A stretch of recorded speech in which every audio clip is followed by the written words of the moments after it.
When I think about how the younger me might have thought about the older me hanging about in New York with other Englishmen, talking with awe and wonder about British factories in far-flung corners of our wondrous isle, I find that even I scarcely believe it. But as it goes, of the quite considerable number of great things we get to do on Savile Row, knocking about in essentially Victorian factories ranks pretty highly.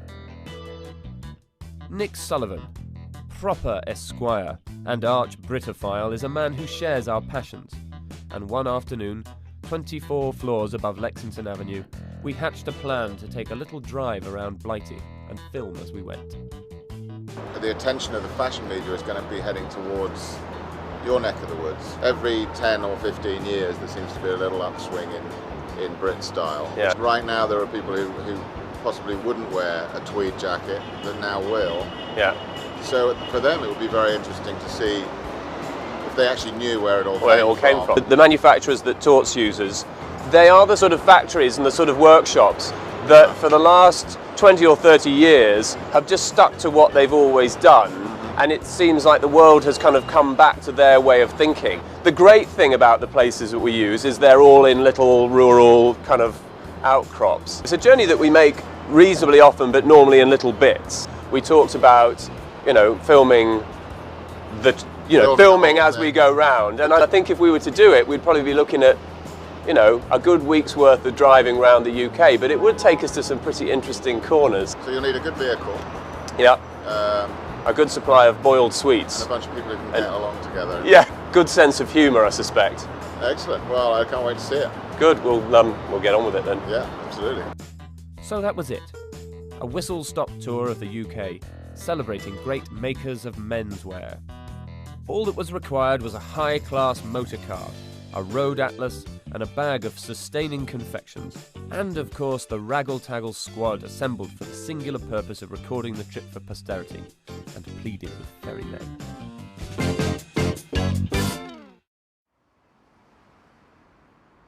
Tuesday, August, 0600 hours, weather chilly and wet. We're going to take a little trip of about 2,000 miles and show people some of the great British manufacturing institutions, and hopefully along the way see some beautiful craftsmanship and some fabulous products.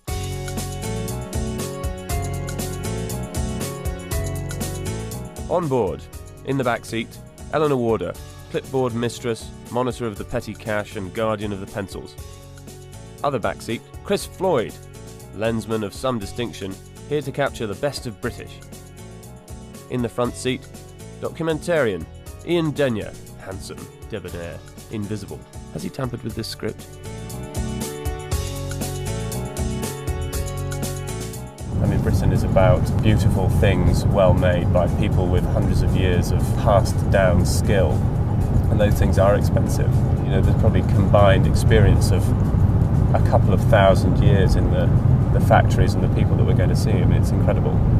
That's what makes the things we do special. China cannot catch up with us in terms of heritage in these products ever.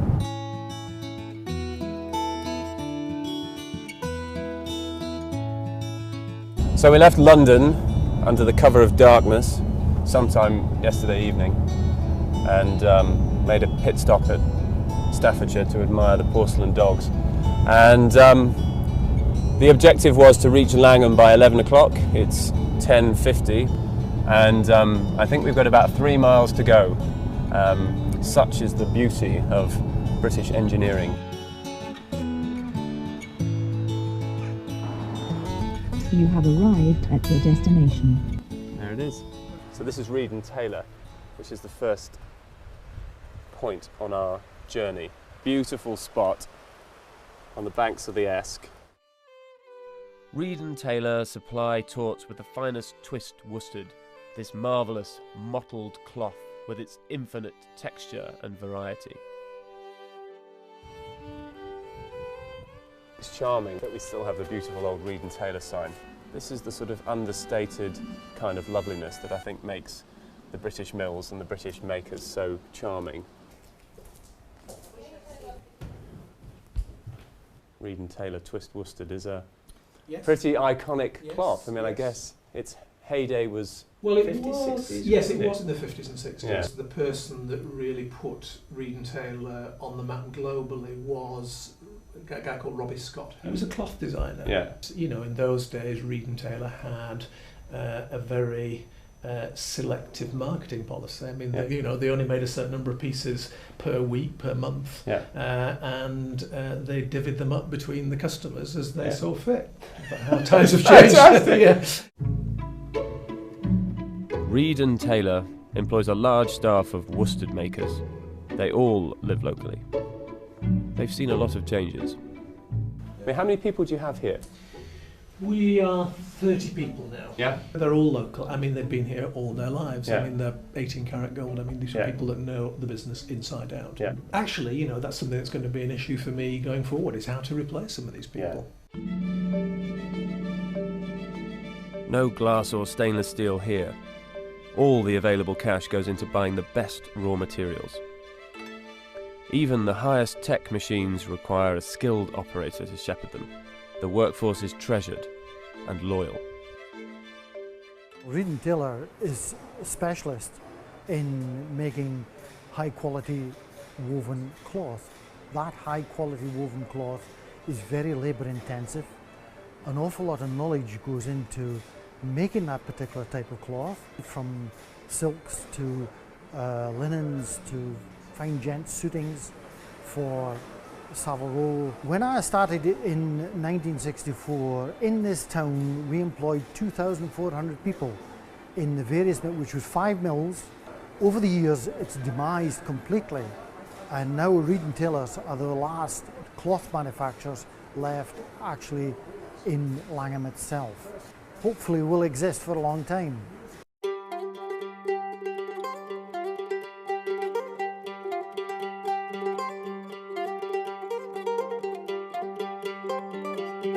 We're just rolling into Hawick, famous rugby town, and the home of cashmere, the home of Scottish cashmere at least. We're heading to William Lockie's, which is a small family-owned mill dating back, I think it's about the 1860s. They've been making both for Tautz and for Norton & Sons for a few years now. My own firm, Norton & Sons, has been trading with Lockie for as long as the record books go back, and we're in good company.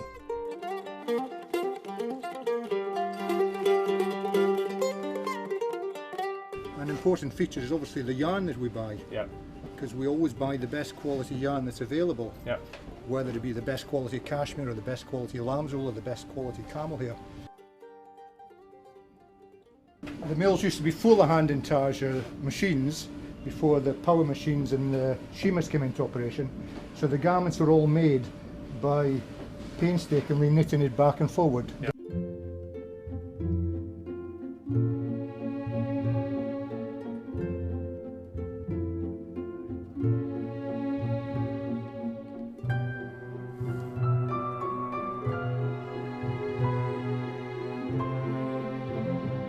How long have you been here?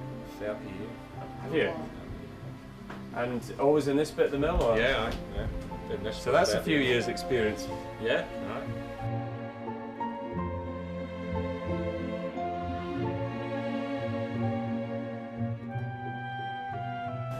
I've been in the hosiery trade over 40 years. This firm is very thriving now, going very well. The busiest mill I've ever seen in my life. You've got some lovely intarsias, some lovely cashmere, and it's got what we call G-long, for nice garments.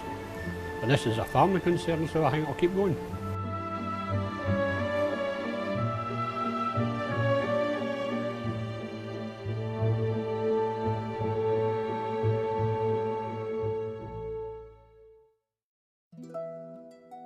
Our labels go into this. 30 gauge cashmere of the softest handle.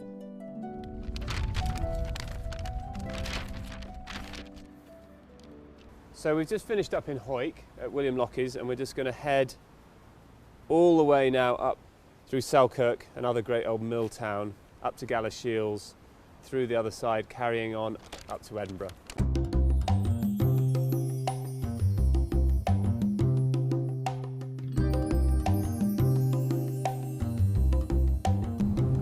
So, 20 past 6, just left Hoyt and Gala. Certainly the cashmere side is absolutely thriving.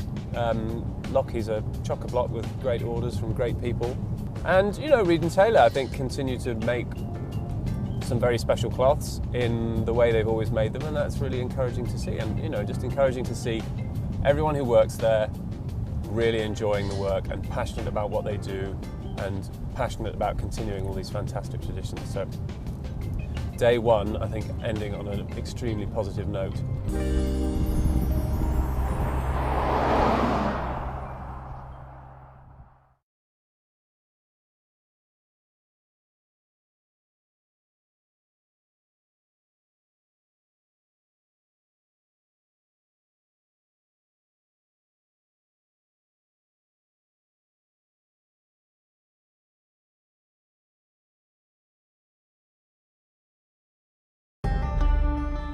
Still in Scotland, 250 odd miles to go. Day two, we're going to Todd & Duncan. Always been one of the two most famous yarn spinners in the world. I can't imagine they're anything but busy, although a lot smaller than they used to be, but still, you know, a very, very famous name. So a short hop from Edinburgh over to Fife, to Kinross, and then the big long drive up to Elgin to see Johnson's, who I know are doing extremely well. Back in the 19th century, mills were low-rise and covered a lot of territory. Todd & Duncan have been in these works for all of their long history.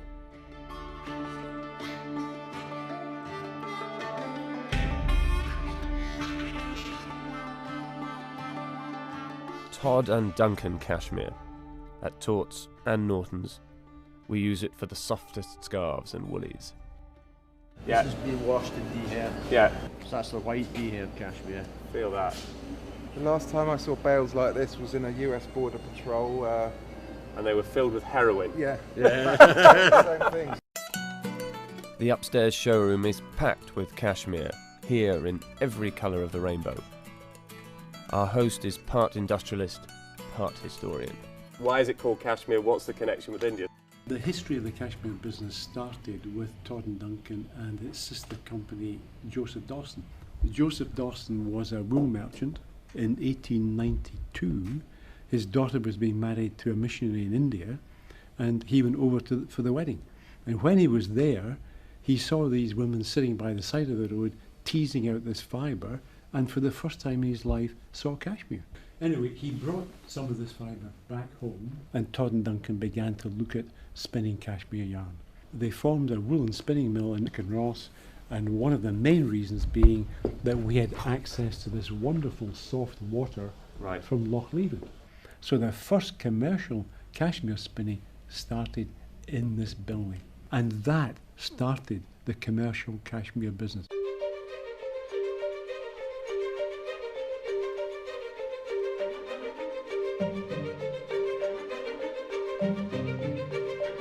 I came here when I left the school and I worked in the carbon department, and I just worked my way up from being a supervisor to the coordinator up in the design studio, and I love it.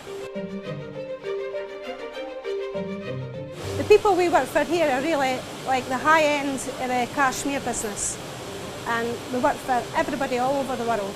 What we do in Todd & Duncan is top range, and we have to keep it like that. Todd & Duncan use the best of everything. It's top class cashmere that we bring in. It's produced top class machinery, but the people that receive our yarns are getting 100%. And that is why they'll come back. All our customers come back. A pattern is beginning to emerge. Long service, great product, a sense of pride. Another pattern, a cooling climate, a rolling landscape, and the need to change drivers frequently.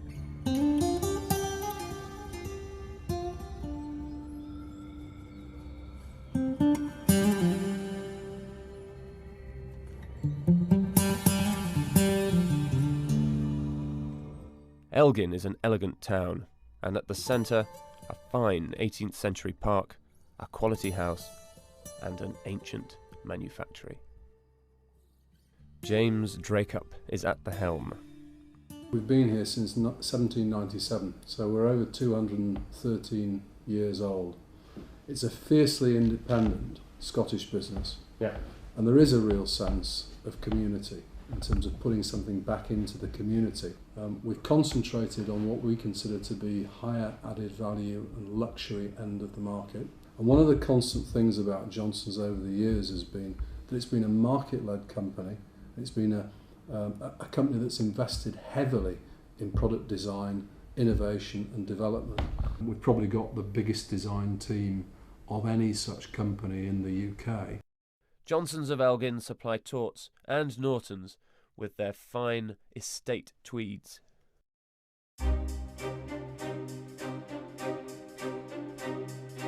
This part of Scotland is famous for its cashmere. This is amongst the most famous of all.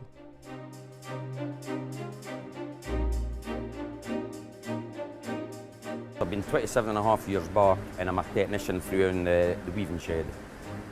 I've saw a lot of changes in my time and all the machinery is getting more modern.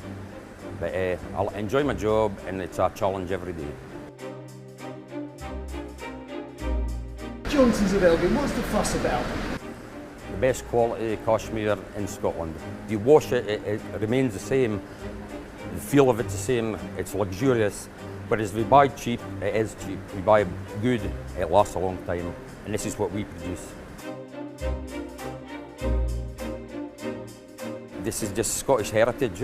We've been here for 213 years. We just thrive on the competitiveness of the business. We like to be above everybody else, and that is why we invest so much in machinery and people and training them.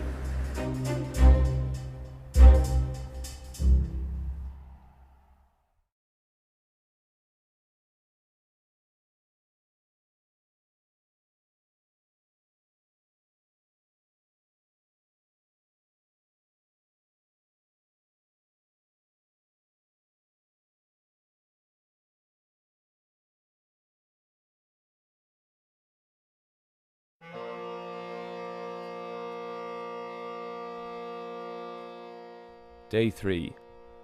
The world's most famous tweed comes from an archipelago off the west coast of Scotland. We're going to see 3 tweed makers. John McLean makes a very modern cloth that appeals to those who want something graphic. Donald John Mackay is a Harris tweed weaver famed for his more traditional patterns. And Ian MacLeod of Breenish Tweed makes a baby soft tweel of blended wool and cashmere.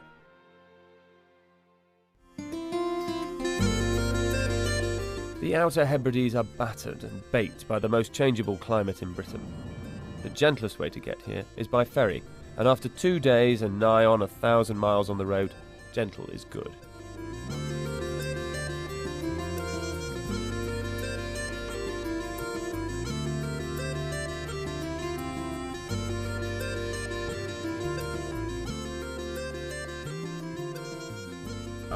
Well, we've got petrol to get, so...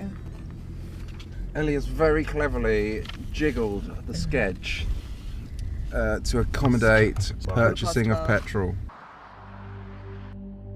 The last boat out gets us in time for sunset.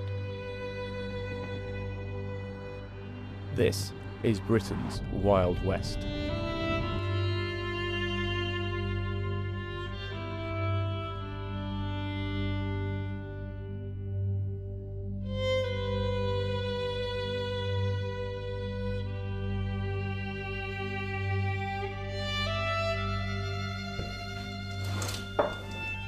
Oh, sunshine. Yeah. The glamour of the road. Yes. Well, there were only 3 rooms available. Yes. Here at the Uig Hotel in Uig, because it's busy, and because the sun shines every day in the top of Skye. Well, I'm pleased to report to the world that you don't snore. Oh, well, that's good news. I'm pleased to hear that. Yeah. I thought ironing your shirt in the middle of the night was a bit much there.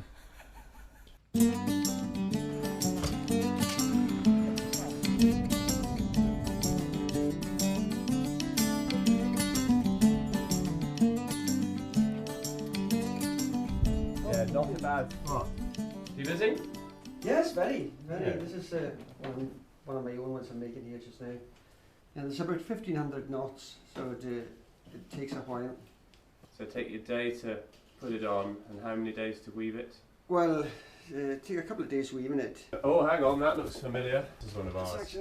It's actually softer Yeah. than the usual Harris It's tweed. lovely. That's due to the type of weave it is. Barneys of New York have got this one. It'll sell well. I have a jacket in the grey in the car, actually. So there you are. Oh, that's brilliant. Finished article. Oh yes, yeah. Beautiful, isn't it? Oh, it is. It's a lovely tweed. I've been weaving Harris tweeds all my life, really since I started when I was about 13. When I learned from my father. He was a small producer of Harris tweed himself. And in the last 2 years, I've been working with my own company, Garnaheim Harris Tweed, producing my own cloth. And it's great to see one of your tweeds come to life when you see it as a jacket. The tweed I produce mostly is for a new market, really, more than the old-fashioned market. The autumn colours on the island here are quite amazing.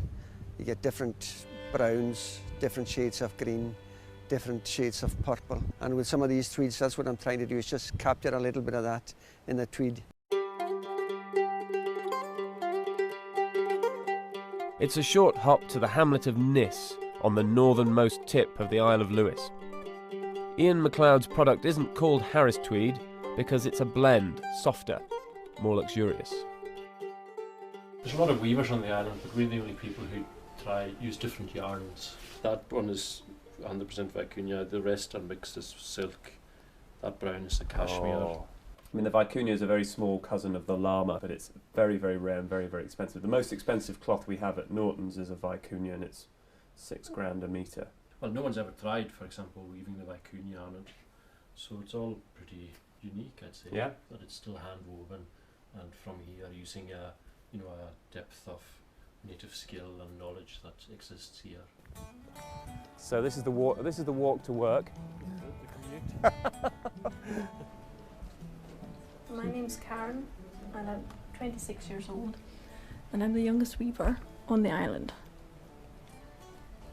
Well, the 3 jobs that I do are the warping, which I'm doing here, darning, which is basically the sewing of the tweed after it's been woven, so it's ready for finishing, and also I'm the weaver here.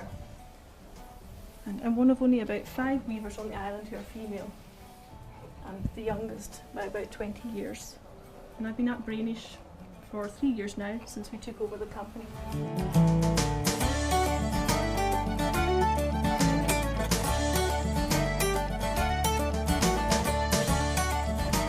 Donald John is an independent weaver, one of the very best weavers on the island, if not the best. DJs, this is the shed. That's the shed. Donald John Mackay would rather dance naked in the rain than pollute his tweed with cashmere. His is hardcore Harris tweed. So how you been? Very well. Yeah, busy? Yes. And apparently you've had a summer where it's been like this every day. Yes. Fantastic. Yeah. I'm Donald John Mackay. I'm working in here, and as I have been for the last 40 years, and this is what I've done all my life. Still enjoying it very much. I'm proud and privileged to be producing one of the world's iconic fabrics, renowned the world over for its qualities, and indeed I am very proud to be part of it. Donald John once received a small order of fabric for a limited edition Nike Harris tweed shoe. It took him months of peddling, but it made him a legend, with enormous thigh muscles. And there's the red. And the red. There was 9 meters. That's what Nike's using just now. That's been a hugely popular one. That.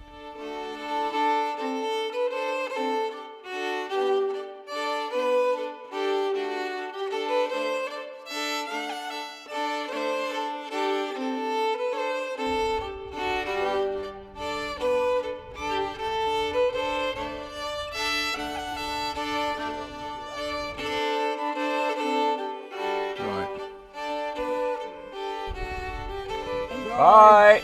Bye! There are only around 100 weavers left in the islands, making tweed by hand and foot. They're an endangered species, and 3 days into our round Britain odyssey, so are we.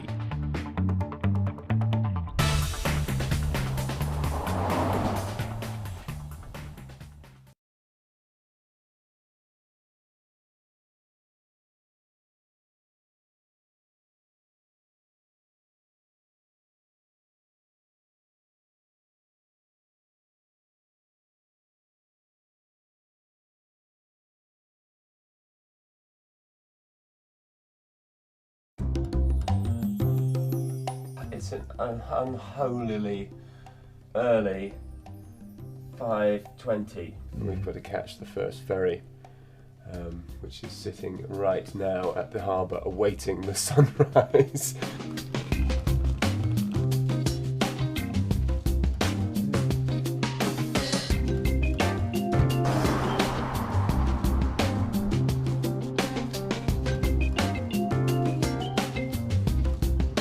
Stornoway is the largest town in the Outer Hebrides.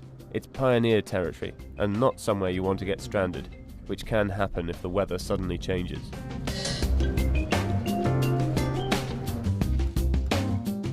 And it always suddenly changes. Weather is definitely on the turn.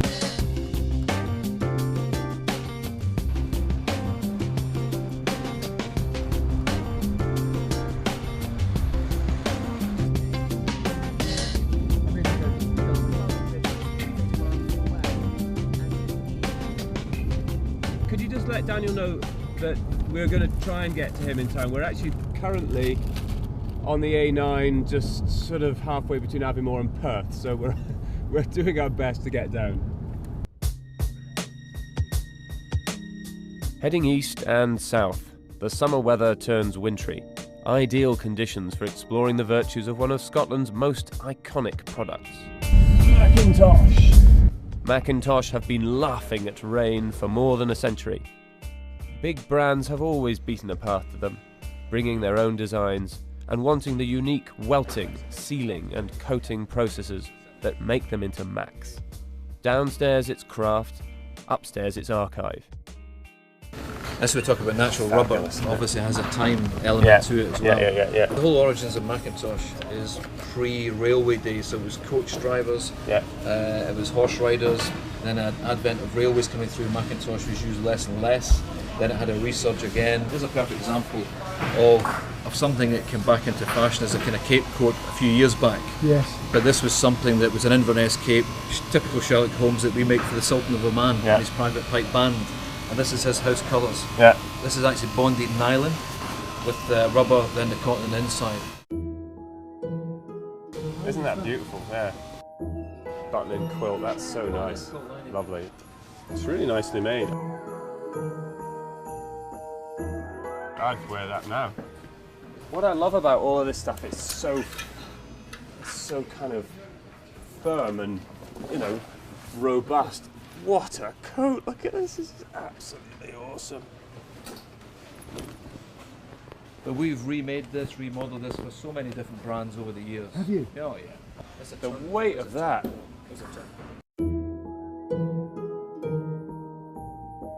The big names that come in, we do the coats for, like Gucci, Louis Vuitton and all that. Interesting to make, different styles, different materials to work with. It's an interesting job. It's where it's something different you're making every day. Different styles come in. Like say Louis Vuitton, they send their patterns in. We've got to go off the pattern. And the pattern comes to me, I make the coat. I mean, so it's something different every day.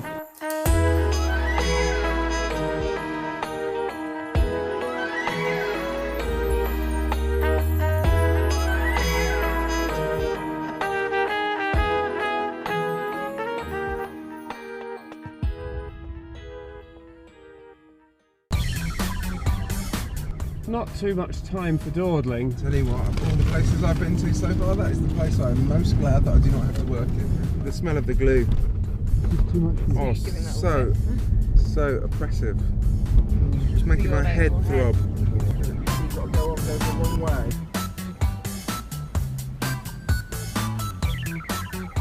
It being Friday, the team goes its separate ways.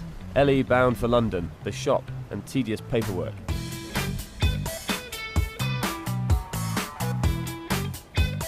Chris needs dropping in Glasgow, bound for a weekend in the country, and I'm off to stay with my mum.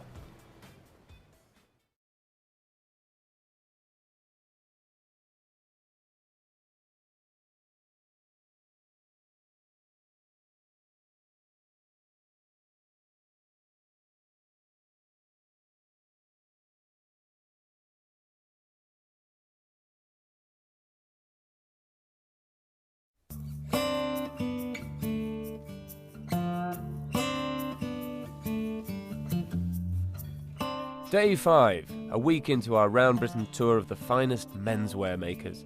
I was ready for the rest and relaxation that only a mother can offer.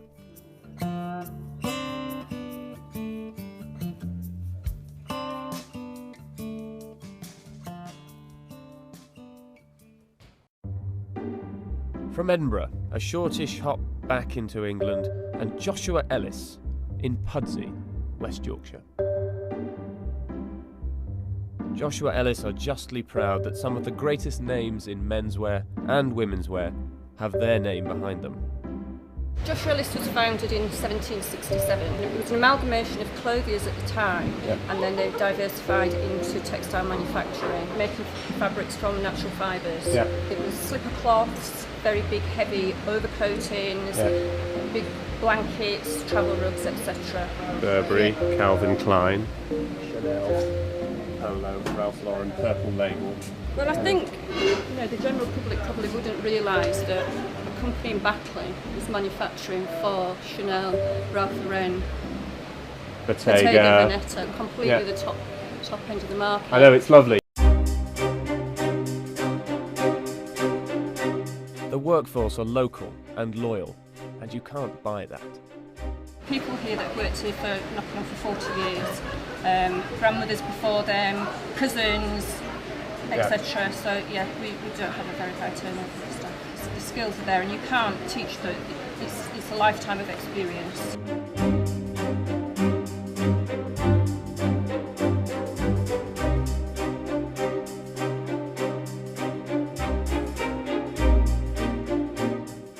Yorkshire and Lancashire were once infamously home to dark, satanic mills, a world away from these light and airy sheds.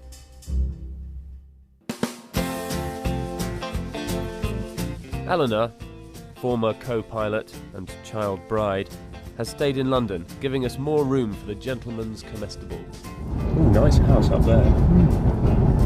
Yeah, what's happening on the snack front? First and foremost, Nairn's oat biscuits. We've got roughage on our side today. Cavendish and Harvey butterscotch drops. We have the Monty Bojangles Fine Confectioners of London sweet and sharp natural lemon sherbets. Dorset syrup is 55% fruit, nuts and seeds in each chunky slice. Our old friend, the Sour Plum. Sour plum, that is a colour that occurs naturally in nature. All times. Very good. Oh, cranberry and almond chunky slice. Very nice. 45% fruit and nut in each. You can taste the 45%. It's evident in every moist and tangy mouthful. This is the mill. Oh, that's stunning. Look at that. Okay. We're 50 minutes late.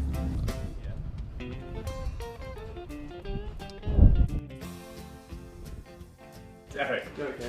Lovely to meet you. John Smedley of Derbyshire are a byword for old school, top quality knitwear, not just in Britain, but beyond. Smedley men are enthusiasts. With my industrial earplugs in, I could hardly hear a word, but the hand signal spoke volumes.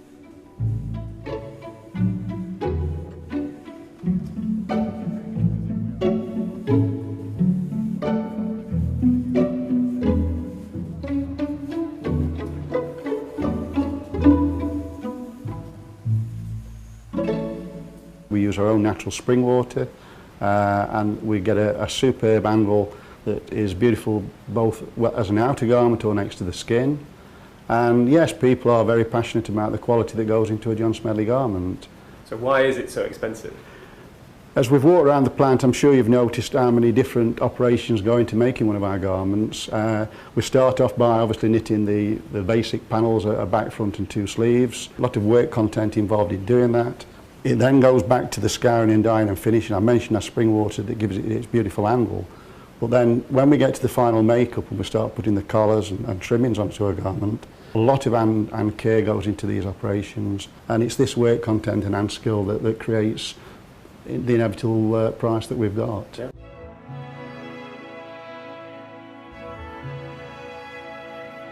We are still in business today because we've been able to supply customers for what they want in small batch runs. If we'd have been high volume manufacturers selling from stock, we wouldn't have survived.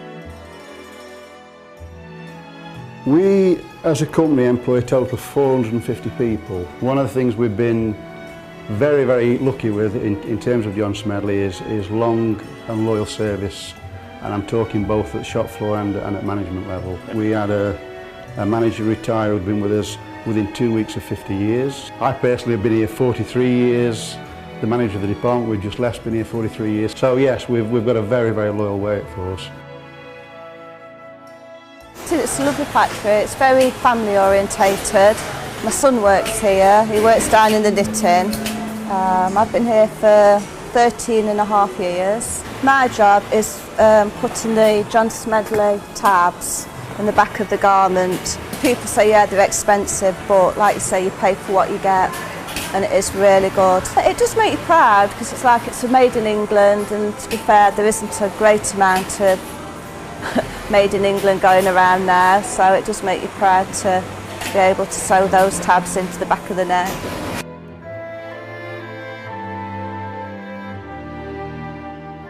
"1915 already. Time to be on our way. Goodbye, sewer plumes. Hello, biscuitry."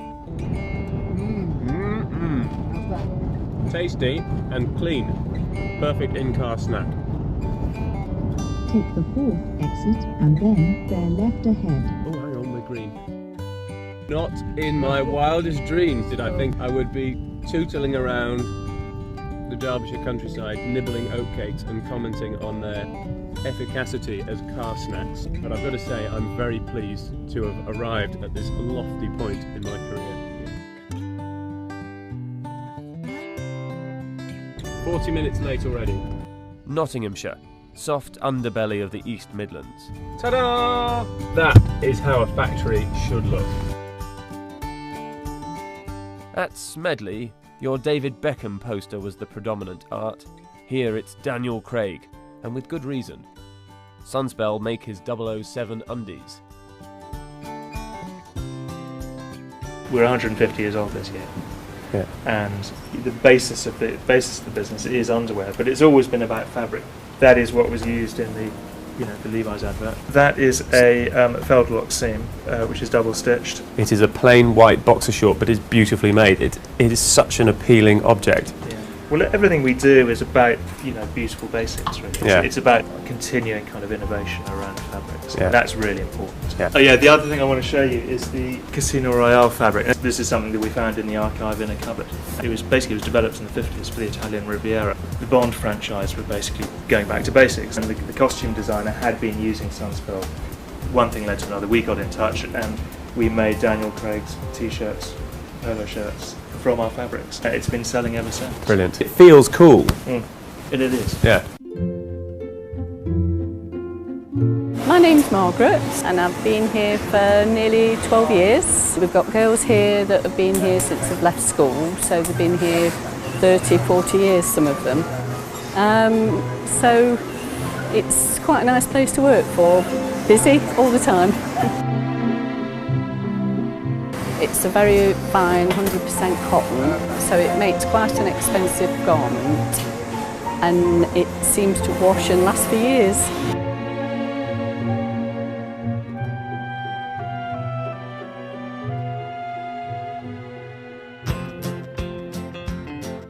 Is a Jaffa cake a cake or a biscuit? I think it's a biscuit. I'll tell you, a cake becomes drier and harder with age, whereas a biscuit becomes softer with age. Jaffa cake is a biscuit. I'm not keen on them. The West Midlands, Britain's leather-making heartland. Home to the makers of Tautz's small leather goods, Ettinger. Some might say it's a dying art, but here it's alive, alive-o. Our Tautz wallets and coin purses are made here with a devotion that borders on obsession. We get the leather out that we've got to use, get the relevant tools out for the relevant products, and then put them individually on here and individually cut them out. Yeah. This is Ettinger's colour. Now, what piece is that? This goes on the inside of a billfold, and it holds coins in that section. This is actually Bangladeshi raw material, but it's finished off in Northampton. So it's still hand finished and hand dyed in Northampton. Yeah. When I first came into the trade years ago, there was 60, 70, 80 leather makers in the town. And how many are left? You do well to count 7 or 8 now.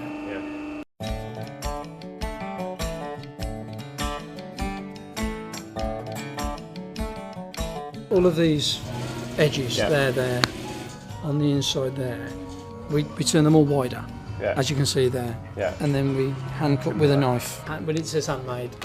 It's handmade. It's handmade. Comfortingly expensive. They are best used for larger denomination notes and gold, or perhaps black credit cards.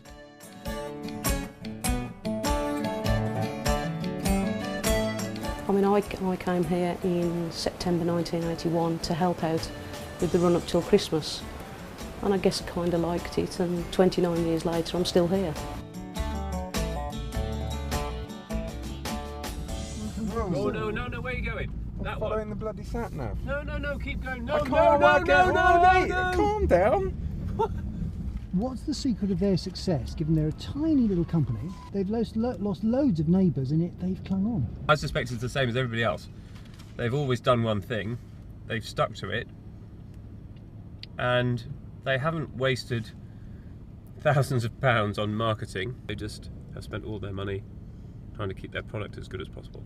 I think at this moment in time, people want to come to something that's authentic, or buy from someone that's authentic, and they are about as authentic as you get. Heading west and south, racing into the setting sun, still revelling at the glow that comes from feeling part of a world of honest toil. Having started out scared at what we might find, we went into Wales cheered by these great, small, beautiful enterprises.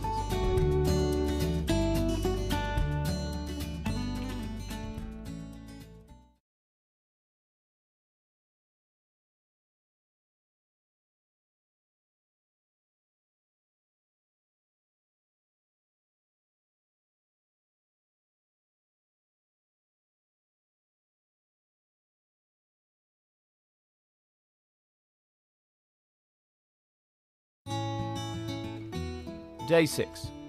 There may be more picturesque places to stay in Wales, but I doubt it. After a night in the delightful Oystermouth suite, one felt ready for anything. So today we are going to Corgi, who make Tautz socks and some of our knitwear. And then we're going to Fox Brothers, who are very famous, they're down in Somerset, famous for West of England flannel, that raised woolen spun cloth. The filmmaking department were on parade, but Mr. Floyd was still dressing. We are, of course, now waiting for stills. Really? Yeah. I've loaded all I can load. Hey, look, he's got his new Smedley on. That's very nice. It's a nice colour. It matches my socks, look. Oh, yes, I see. That's very nice, isn't it? Also, yeah, I think you'll find this is a Sunspell Superfine cotton t-shirt I'm wearing. Oh, hello. Nice. Is that an Ettinger wallet? It is. Ettinger of England, handmade since 1934. From the waist down, I'm the same old knackered goat.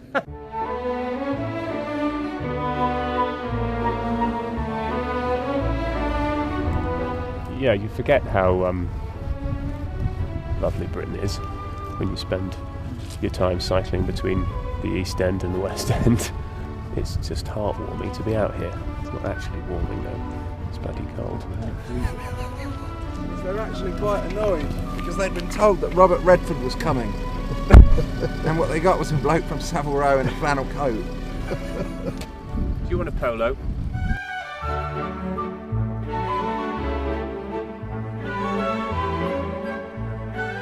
Corgi's Mr. Knitwear had suggested we park beside his executive transport. There's the Mazda!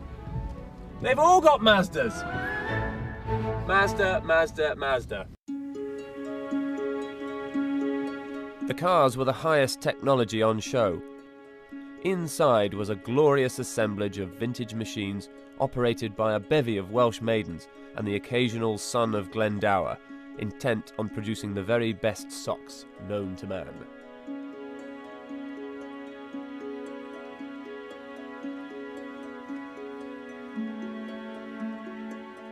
At Tautz, we're obsessed with corgi woolies, socks and scarves in plains and patterns.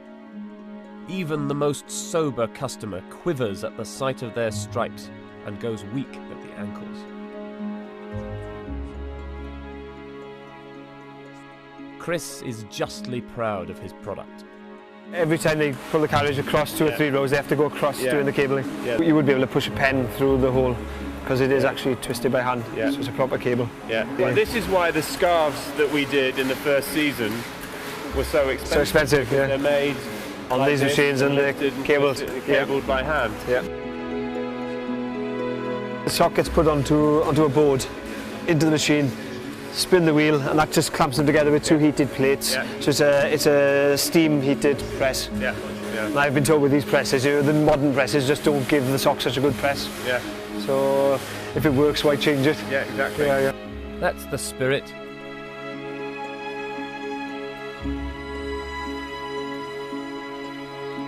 If it was a cheap sock, it would just be run through a machine, you'd end up with a big ridge across your toes, very uncomfortable. But our socks have a completely flat seam. They're hand linked. So then if you look on the finished sock after it's pressed, you just can't feel the seam, it's completely flat. What happens is most of the staff take a bundle of socks home at night and they sit there in front of the telly and they do it, and it's just a little bit of extra wages for everybody.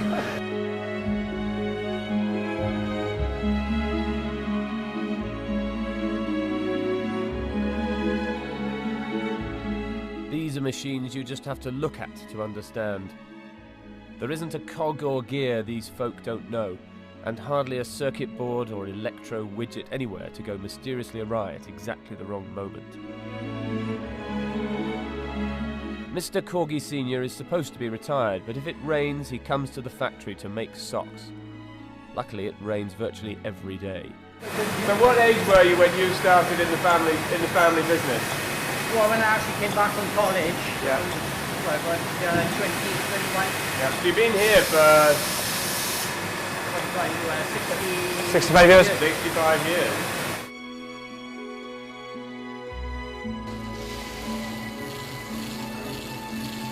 I'm Helen and I've been here for 4 years, and I'm in charge of the transfers and the packing of the socks for dispatch.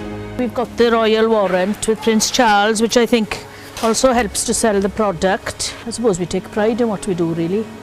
You know, everybody watches the quality because that's what sells, isn't it? It's the quality that we try and do and keep up, which is what the customers like. This whole street used to be factories, but at the moment there's only coggies left, really.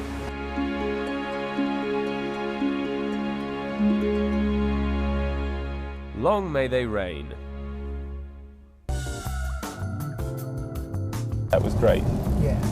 That's the first time I've been to that factory. We've been working with Corgi for, well, 3 seasons now, so. And what a nice factory. Lovely factory. We're now heading back east before heading south and west again. We have to cross the Severn, the mouth of the mighty Severn.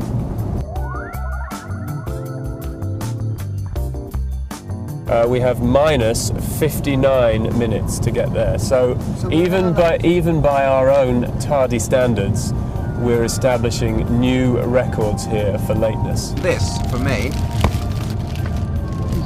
this fabulous cashmere duffel coat. Half a dozen pairs of what Corgi does so well. Socks.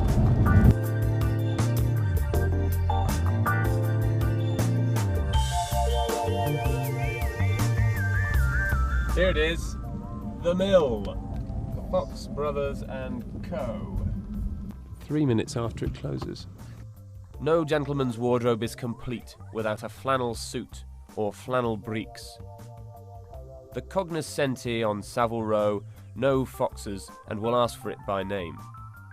Our coat and trouser makers have been caught wistfully caressing hems and lapels for the joy of experiencing its smoothness. Hello. Hello.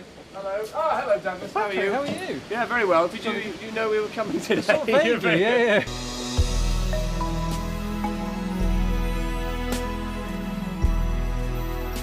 Like Corgi, Fox Brothers use machinery apparently made out of recycled submarines and dirigibles.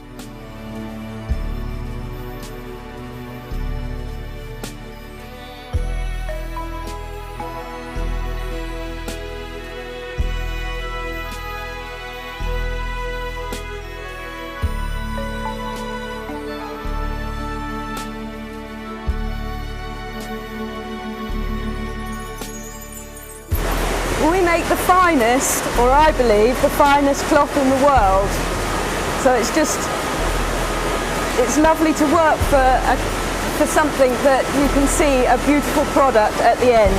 We make many different cloths, ranging from very lightweight suitings to big heavy overcoatings. But we're most famous for our luxury flannels, which are made into luxury suits for business people.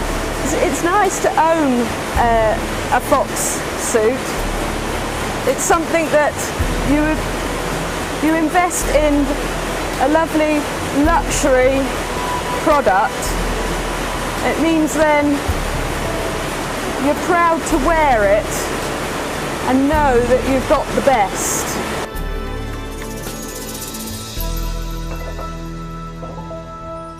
Beside the factory, the archives. We had the provenance that we were here till 1772. We've recently found the annual accounts for 1753, and recently we found a pigskin bound book which shows we're here from 1620 as Thomas Ware and Co. So they would have been producing cloth for the Civil War. Fox Brothers made their name by producing puttees. So yeah, the biggest war contract was given for puttees, which was 82,000 miles of putty, which is incredible. Fox Brothers, £200,000 note, and I like the fact that you've gone to the trouble of stamping cancelled on it. Yeah.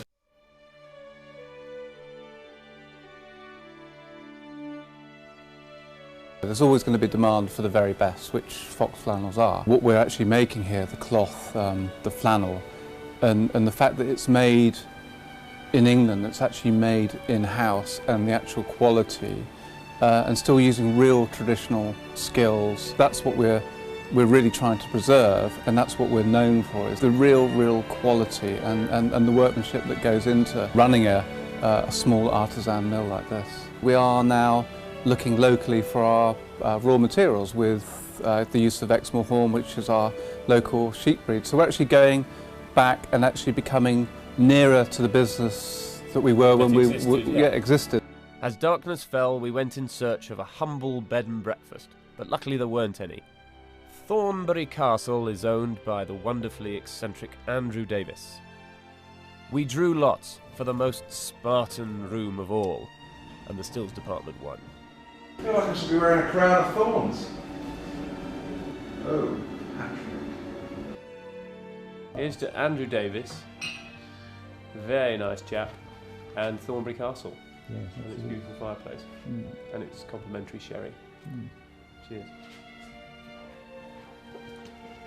I could come on holiday and sit in front of this fire and drink sherry. Patrick, I think this calls for some video. If Den is in the bathtub, I'm going to call security.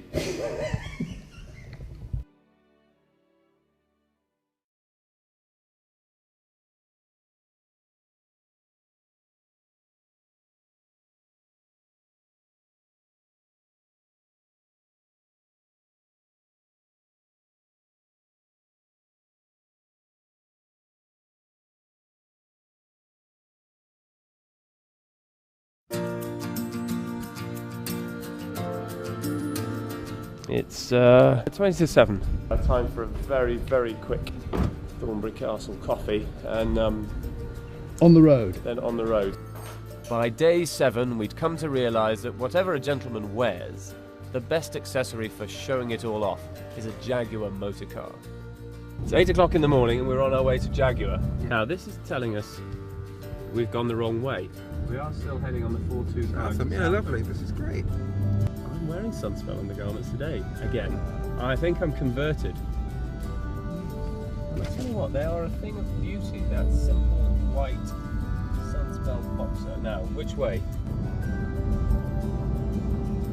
Well, I'm looking forward to going to see the Jaguar factory. It'll be the most, it'll certainly be the biggest factory we go to. I mean, it's a significant part of Britain's car-making heritage, industrial heritage. I mean, we still make some great cars in this country. We just don't make the mass-market cars.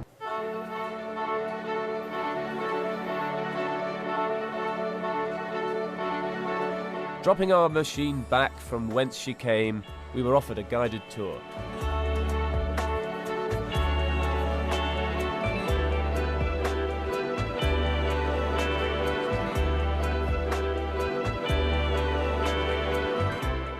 Having spent a few days enjoying machines made before the advent of steam, it was quite a shock to come face to face with technology so advanced I lost track of the technical details within moments.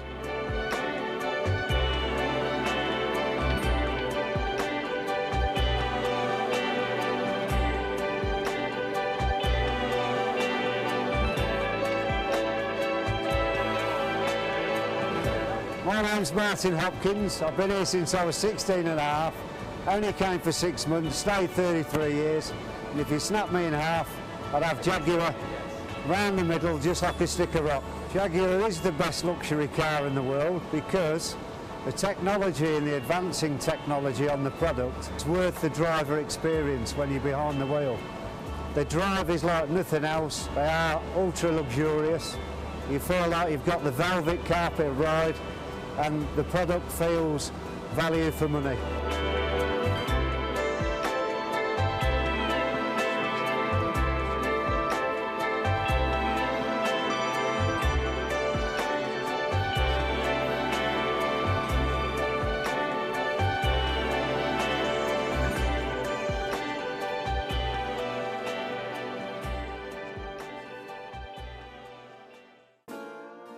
Nearing journey's end, and the snack supply is diminishing fast. Shopkeeper, can we have a stock take, please, on the dry goods and snacks store cupboard? Actually, I've done that already. Yeah. It's 7 sherbet lemons and 3 cola cubes. Great little street that the factory's on. You'll like it. There was a lot of cattle farming in this area, so a lot of beef brought to market in Northampton, and therefore a lot of skins, tanneries.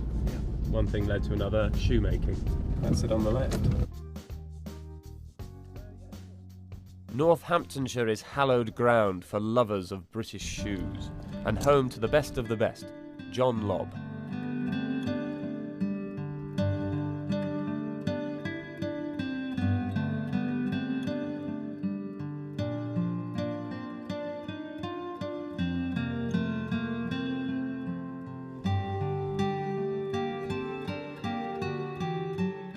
Andres is the Jean-Paul Sartre of footwear.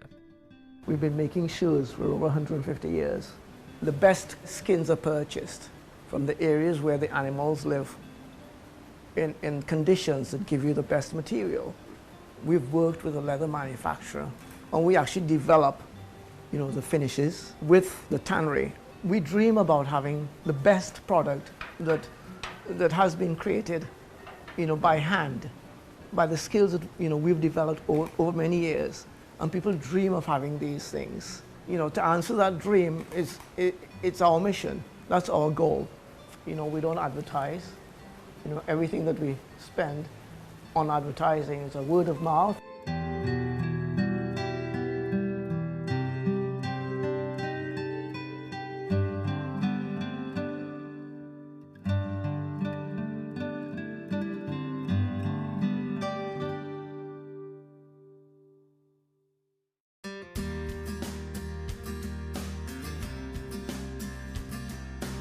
And everything that we've seen from the borders of Scotland, the Highlands, the Islands, back through Yorkshire and the Midlands, you know, southwest Wales and then back through today through southern England. It's, you know, there's this rich vein of kind of passionate craftsmanship and a real legacy of great skills that has been passed down from one person to another. And, you know, it's just been really kind of heartwarming to see so many great British manufactories still producing beautiful goods.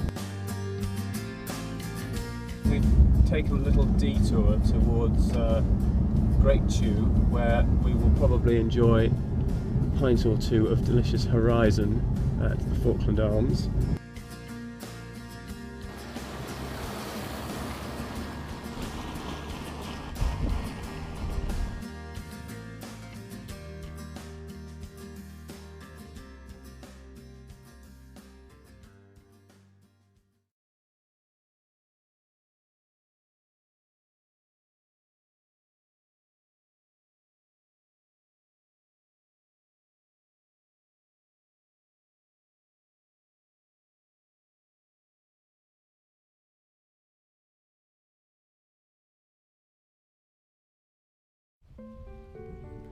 Day 8. The end of our grand tour begins at home, in my own cottage in the village of Great Chew. After a bracing evening spent rejoicing in the delights of the brewing industry at the Falkland Arms, we were off at cock crow for London and 2 great institutions.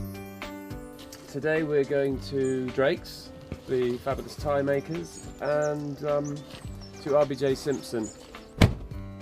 Right. Whoa, rabbit. God, you can't film me running rabbits over. Did you get it? Nope.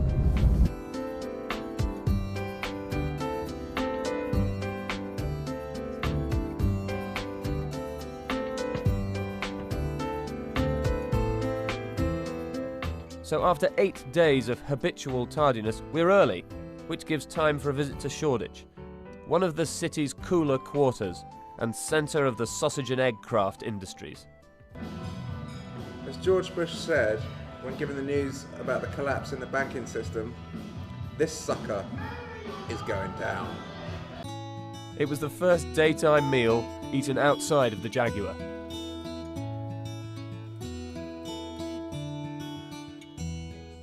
Then we went in search of something even more artisanal.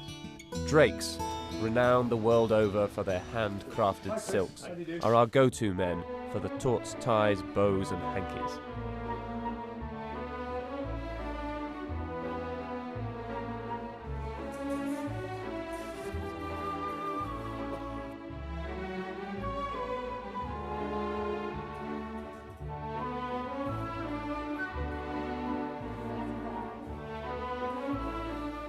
Another firm long on tradition and home to artisans who wouldn't think of working anywhere else. Michael Drake founded the company. At the time, the scarf business was very classic, small scarves in classic colours. Yeah. And he just blew the whole thing up. Bigger scarves, bright colours, big checks, and it was really a success overnight. Yeah. And the ties followed. Yeah. And now we're the biggest manufacturer of handmade ties in the UK.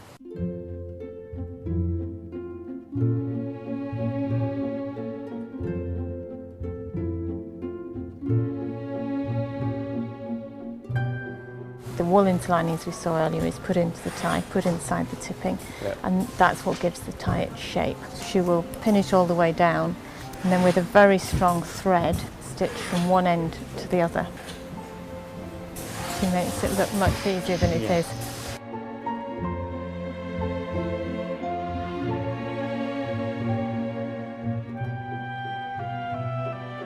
At this stage we're just lightly pressing the tie, hardly even touching the iron on the tie, just letting all the steam really do the work.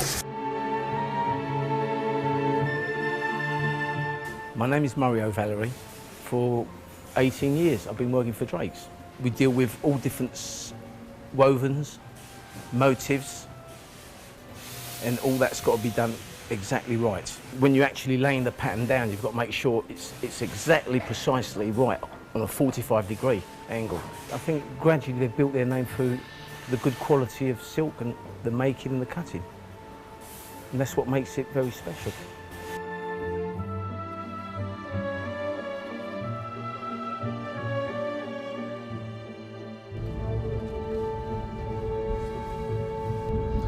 Over the years, one of the things that's made London great is the quality of its crumble. Let's have a look at some of the factors that have made that crumble so special. Crumble comes in many forms, mainly from East London. The most obvious example of crumble is the sound of Bow Bells.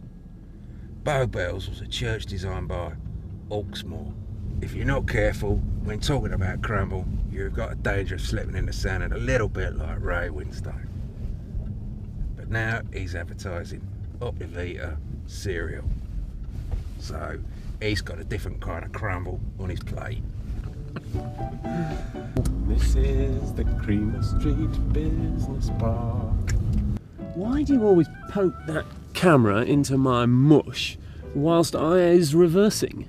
I'm feeling shattered. How do I feel about being here? Delighted.